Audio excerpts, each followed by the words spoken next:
Évangile selon Jean, chapitre 8. Jésus se rendit au mont des Oliviers. Mais dès le matin, il se rendit de nouveau dans le temple, et tout le peuple vint à lui. Il s'assit et les enseignait. Alors les scribes et les pharisiens amènent une femme surprise en adultère, la placent au milieu et disent à Jésus : « Maître, cette femme a été surprise en flagrant délit d'adultère. Moïse, dans la loi, nous a prescrit de lapider de telles femmes. Toi donc, que dis-tu » Il disait cela pour le mettre à l'épreuve, afin de pouvoir l'accuser. Mais Jésus se baissa et se mit à écrire avec le doigt sur la terre. Comme il persistait à le questionner, il se redressa et leur dit : « Que celui d'entre vous qui est sans péché lui jette le premier la pierre. » De nouveau il se baissa et se mit à écrire sur la terre. Quand ils entendirent cela, accusés par leur conscience, ils se retirèrent un à un, à commencer par les plus âgés et jusqu'au dernier. Et Jésus resta seul avec la femme qui était là au milieu.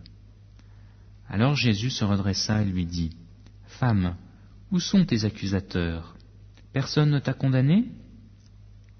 Elle répondit : « Personne, Seigneur. » Et Jésus lui dit : « Moi non plus, je ne te condamne pas.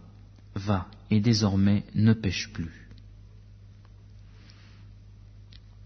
Jésus leur parla de nouveau et dit : « Moi, je suis la lumière du monde.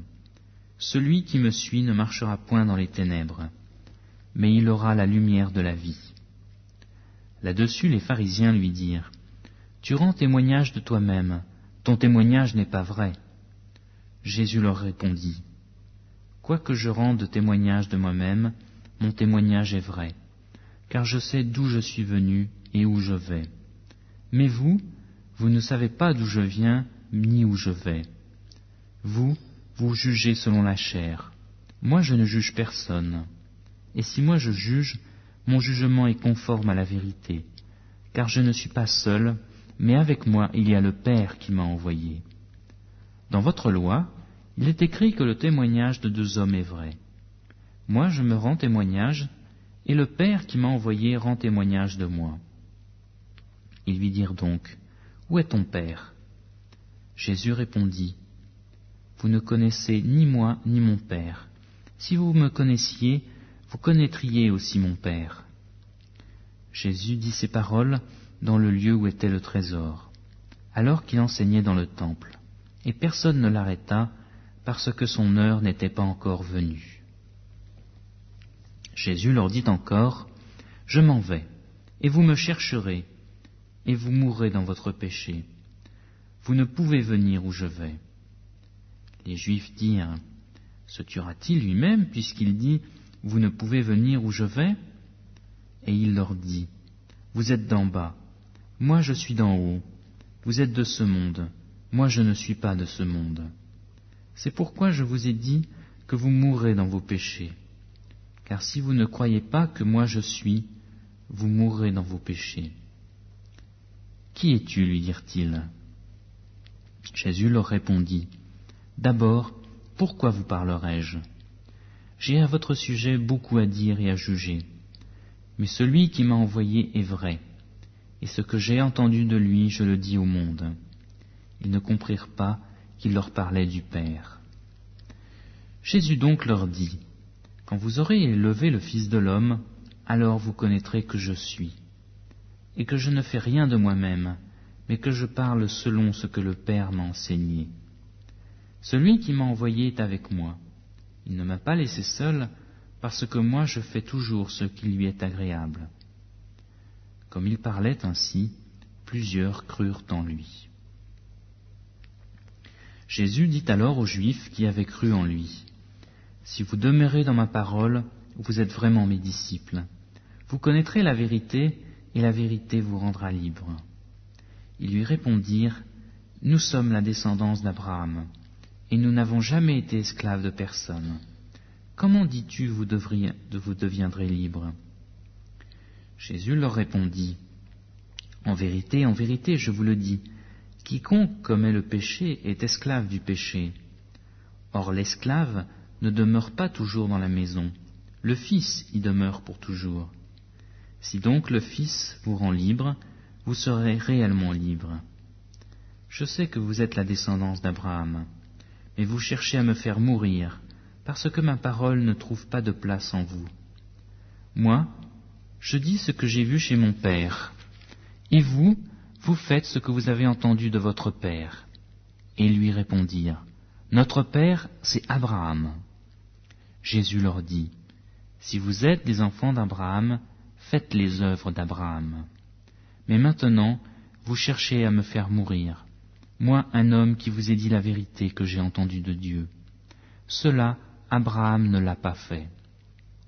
Vous faites les œuvres de votre père. Ils lui dirent, Nous ne sommes pas des enfants illégitimes, nous avons un seul Père, Dieu. Jésus leur dit, Si Dieu était votre Père, vous m'aimeriez, car c'est de Dieu que je suis sorti et que je viens.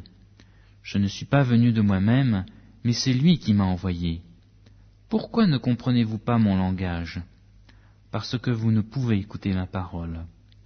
Vous avez pour père le diable, et vous voulez accomplir les désirs de votre père. Il a été meurtrier dès le commencement, et il ne s'est pas tenu dans la vérité, parce que la vérité n'est pas en lui. Lorsqu'il profère le mensonge, ses paroles viennent de lui-même, car il est menteur et le père du mensonge. Et moi, parce que je dis la vérité, vous ne me croyez pas. Qui de vous me convaincra de péché? Si je dis la vérité, pourquoi ne me croyez-vous pas? Celui qui est de Dieu écoute les paroles de Dieu. Vous n'écoutez pas parce que vous n'êtes pas de Dieu. Les Juifs lui répondirent, N'avons-nous pas raison de dire que tu es un Samaritain et que tu as en toi un démon? Jésus répondit, Je n'ai pas de démon, mais j'honore mon Père et vous me déshonorez. Moi, je ne cherche pas ma gloire. Il en est un qui la cherche et qui la juge. En vérité, je vous le dis, si quelqu'un garde ma parole, il ne verra jamais la mort. Maintenant, lui dirent les Juifs, Nous savons que tu as en toi un démon. Abraham est mort, les prophètes aussi, et toi tu dis, si quelqu'un garde ma parole, il ne goûtera jamais la mort? Es-tu plus grand que notre père Abraham qui est mort? Les prophètes aussi sont morts. Qui prétends-tu être? Jésus répondit, Si je me glorifie moi-même, ma gloire n'est rien. C'est mon Père qui me glorifie, lui dont vous dites, Il est notre Dieu. Et vous ne le connaissez pas, moi je le connais. Si je disais que je ne le connais pas, je serais semblable à vous, un menteur. Mais je le connais et je garde sa parole. Abraham, votre père, a tressailli d'allégresse à la pensée de voir mon jour. Il l'a vu et il s'est réjoui. Les Juifs dirent, Tu n'as pas encore 50 ans et tu as vu Abraham? Jésus leur dit, en vérité, je vous le dis, avant qu'Abraham fût, moi je suis. Là-dessus, ils prirent des pierres pour les lui jeter, mais Jésus se cacha et sortit du temple. Évangile selon Jean, chapitre 9. Jésus vit, en passant, un homme aveugle de naissance. Ses disciples lui demandèrent, « Rabbi, qui a péché, lui ou ses parents, pour qu'il soit né aveugle ?»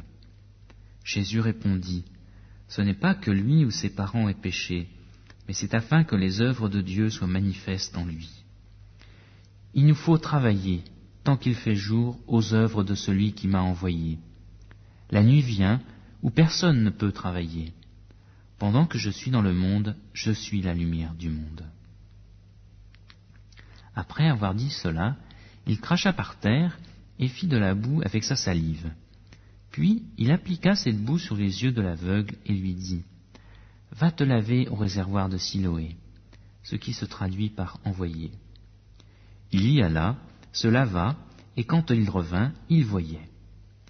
Ses voisins, et ceux qui auparavant avaient vu ce qu'il était un mendiant, disaient, « N'est-ce pas là celui qui se tenait assis et qui mendiait ?» Les uns disaient, c'est lui. D'autres disaient, mais non, mais il lui ressemble. Et lui-même disait, c'est bien moi. Ils lui dirent donc, comment tes yeux ont-ils été ouverts? Il répondit, l'homme appelé Jésus a fait de la boue, me l'a appliqué sur les yeux et m'a dit, va te laver à Siloé. J'y suis allé, et je me suis lavé, et je recouvrai la vue. Ils lui dirent, où est cet homme? Il répondit, je ne sais pas. Ils menèrent vers les pharisiens celui qui avait été aveugle. Or, c'était un jour de sabbat que Jésus avait fait de la boue et lui avait ouvert les yeux. À leur tour, les pharisiens lui demandèrent comment il avait retrouvé la vue. Et il leur dit, il a mis de la boue sur mes yeux, je me suis lavé et je vois. Sur quoi, quelques-uns des pharisiens disaient, cet homme ne vient pas de Dieu, car il n'observe pas le sabbat. D'autres disaient, comment un homme pécheur peut-il faire de tels miracles? Et il y eut division parmi eux. Ils dirent encore à l'aveugle, toi, que dis-tu de lui, qu'il t'a ouvert les yeux? Il répondit, c'est un prophète. Les Juifs ne crurent pas qu'il avait été aveugle et qu'il avait recouvré la vue, avant d'avoir appelé ses parents. Ils leur demandèrent, est-ce là votre fils, dont vous dites qu'il est né aveugle? Comment donc voit-il maintenant? Ses parents répondirent, nous savons que c'est notre fils et qu'il est né aveugle. Mais comment il le voit maintenant, nous ne le savons pas. Ou qui lui a ouvert les yeux, nous ne le savons pas non plus. Interrogez-le, il est assez âgé pour parler de ce qui le concerne. Ses parents dirent cela parce qu'ils craignaient les Juifs, car les Juifs s'étaient mis d'accord. Si quelqu'un confessait que Jésus était le Christ, il serait exclu de la synagogue.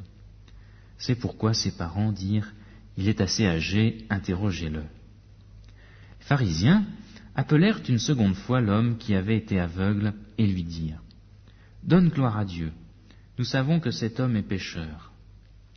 Il répondit, s'il est pécheur, je ne le sais pas. Je sais une chose, j'étais aveugle et maintenant je vois. Ils lui dirent, que t'a-t-il fait? Comment t'a-t-il ouvert les yeux? Il leur répondit, je vous l'ai dit, et vous ne m'avez pas écouté. Pourquoi voulez-vous l'entendre encore? Voulez-vous aussi devenir ses disciples? Ils l'insultèrent et dirent, c'est toi qui es son disciple. Nous sommes des disciples de Moïse. Nous savons que Dieu a parlé à Moïse. Mais celui-ci, nous ne savons d'où il est. Cet homme leur répondit, voilà ce qui est étonnant, c'est que vous ne sachiez pas d'où il est, et il m'a ouvert les yeux. Nous savons que Dieu n'exauce pas les pécheurs, mais si quelqu'un honore Dieu et fait sa volonté, celui-là il l'exauce. Jamais encore on n'a entendu dire que quelqu'un ait ouvert les yeux d'un aveugle-né. Si cet homme n'était pas de Dieu, il ne pourrait rien faire. Ils lui répondirent, tu es né tout entier dans le péché, et c'est toi qui nous enseignes? Et ils le jetèrent dehors. Jésus apprit qu'il l'avait jeté dehors. Il le trouva et lui dit, crois-tu au Fils de l'homme? Il répondit, qui est-il, Seigneur, afin que je croie en lui? Tu l'as vu, dit Jésus, et celui qui te parle, c'est lui. Alors il dit, je crois, Seigneur, et il l'adora. Puis Jésus dit, je suis venu dans ce monde pour un jugement, afin que ceux qui ne voient pas voient, et que ceux qui voient deviennent aveugles. Quelques pharisiens qui étaient avec lui, après avoir entendu ces paroles, lui dirent, nous aussi, sommes-nous des aveugles? Jésus leur répondit, si vous étiez aveugles, vous n'auriez pas de péché. Mais maintenant vous dites, nous voyons, aussi votre péché demeure.